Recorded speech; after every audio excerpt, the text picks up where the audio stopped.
Let's start high noon on ABC. It is Ole Miss -7 on the road against Mississippi State. Dan, they call this one the Egg Bowl. They play for the Golden Egg Trophy. Of note here, the main storyline surrounding this game is not the game. It is what's going to happen after the game. Okay, so if you have not been following the Lane Kiffin saga, which maybe we could have talked about in the very beginning, but I saved it until now, the athletic director at Ole Miss, Keith Carter, expects that there will be an announcement about Lane Kiffin's future with Ole Miss on Saturday, November the 29th. I wonder what that means. My sense is that he's gone. Otherwise, they just would have came out and said, hey, he's coming back. They don't need all the fanfare for that. But this is Lane Kiffin, so who the hell knows? He is currently, as you know, the top target for pretty much every opening, but namely both LSU and Florida. Right. Will he? Won't he?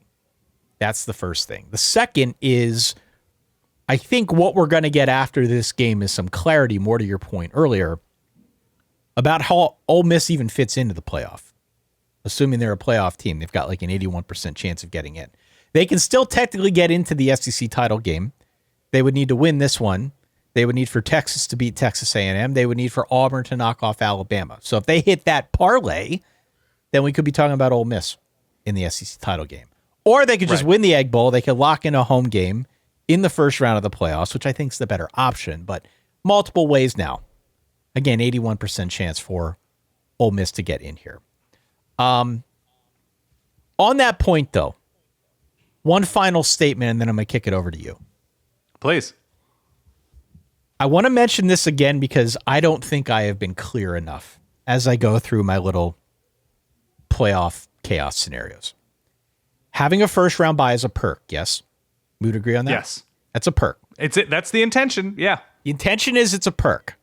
I would also add that teams on bye in the first round of the college football playoff are currently on a 4-game losing streak. It didn't go well last year. I think the value in this tournament, maybe if you're a bettor, maybe if you're just a fan of a team, is on being the number 5 or the number 6 seed. And I want people to commit that to memory. If you're the number 5, if you're the number 6 seed, you get your bye a week early because you're not playing in a conference championship game in all likelihood. Especially if you're Ole Miss. B, you lock in the playoff game against a team outside of the top 12. And that's important here. You're likely playing the ACC champion that could be the 20th best team in the country, or you're playing somebody like Tulane, both of whom I think you'd feel pretty good about. And you get that game at home. And on top of it, if you win that game, you're likely getting the loser of the Big Ten championship or a school like a Texas Tech, in my estimation. Right? Indiana, if you're Ole Miss, you might like your chances against Indiana. I haven't had a chance to preview that one, but I still think it's better than playing Ohio State. You get a school like an Indiana, you might get a school like a Texas Tech who you also feel like you match up well against. I think that is a decidedly better draw than having to play Ohio State or Texas A&M the next round of this thing. I could also be wrong, but this is the way I've been looking at it now for a few weeks running, and it feels like with each passing week, that becomes a little bit more true.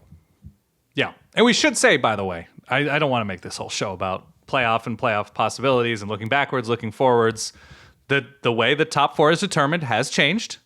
So last year's 0-4 record includes teams that were not ranked in the top 4. Boise State, end of the season, right? Boise State, Arizona State, yeah.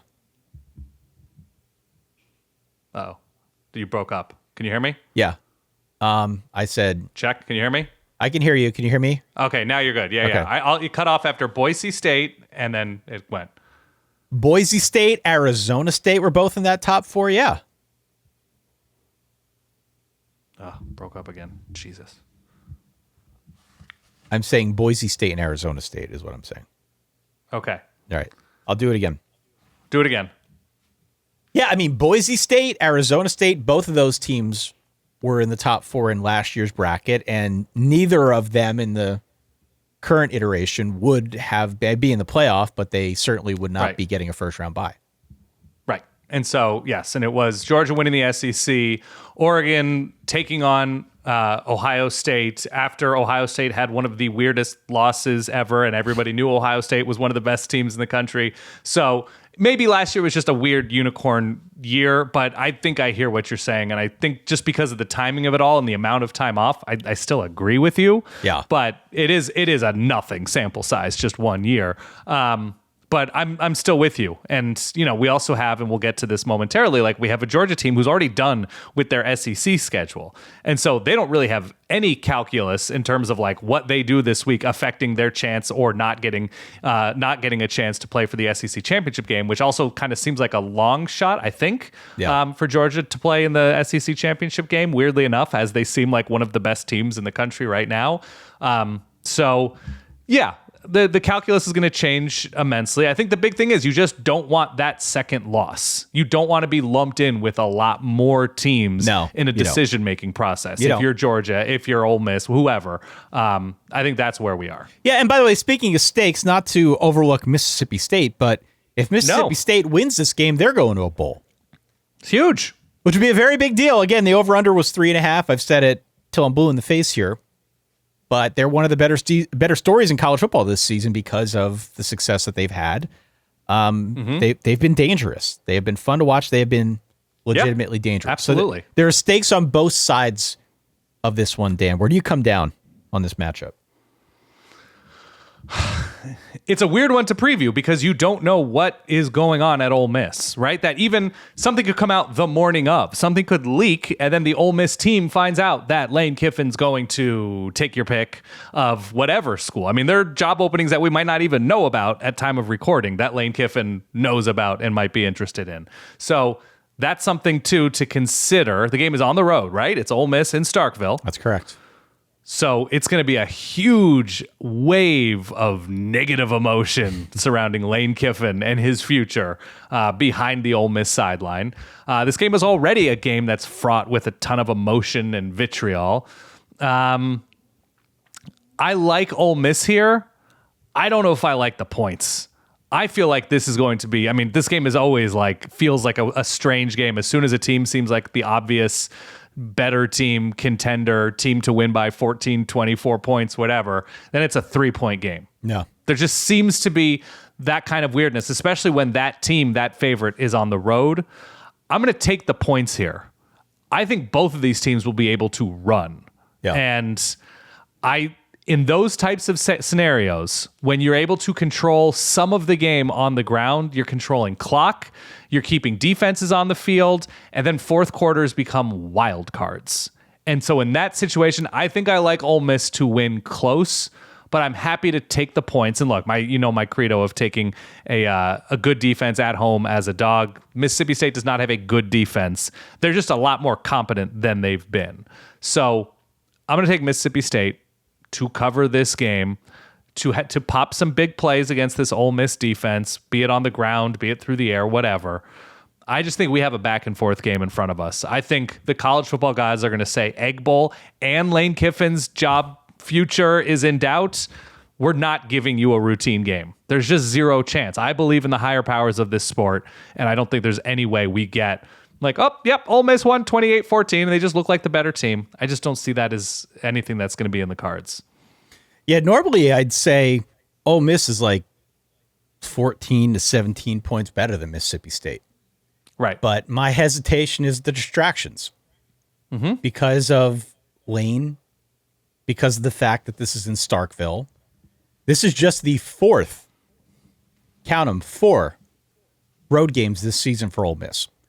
And each of the previous 3 were one-score affairs.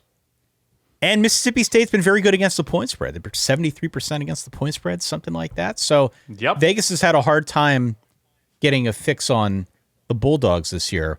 Based on the numbers that I've got in front of me, this is a question of whether Mississippi State can stop the run or stop Trinidad Chambliss from killing them using the run.